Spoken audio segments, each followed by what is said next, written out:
মা একটু আস্তে রান্না করো, রান্নার আওয়াজগুলো একটু আস্তে করো।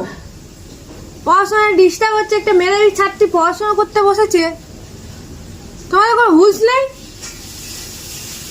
টানা 10 মিনিট ধরে পড়ছি আমি। এত প্লেন যায় না, প্লেন যাওয়ার রাস্তাটাও চেঞ্জ করতে হবে। পড়াশোনায় ডিস্টার্ব হচ্ছে, এটা না মুখ্যমন্ত্রীর সাথে কথা বলতে হবে।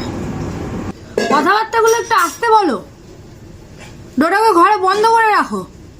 ডিস্টার্ব হচ্ছে না আমার পড়াশোনায়। আমি ইতিহাস পড়ছি, আমি ভবিষ্যৎ লিখবো না ইতিহাস লিখবো। আজকে মাংস খাবো। আজ তো মাংস রান্না হয়নি। কি মাংস রান্না হয়নি? এরাবি ছাত্রীর কি কোনো ইচ্ছা অনিচ্ছার ব্যাপার নেই?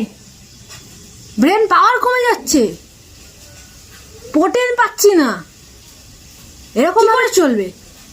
আমাদের মতো ছাত্রীদের যদি চলে যায় বুদ্ধি তাহলে কি হবে? এডুকেশন লেভেলটাই কমে যাবে। একটা 4 চাকা কিনে দেবে, বাইকে করে যাওয়া যায়? মাথায় রোদ ফোদ লাগে, বুদ্ধি চলে যায় তো। একটা মেধাবী ছাত্রী বলে কথা।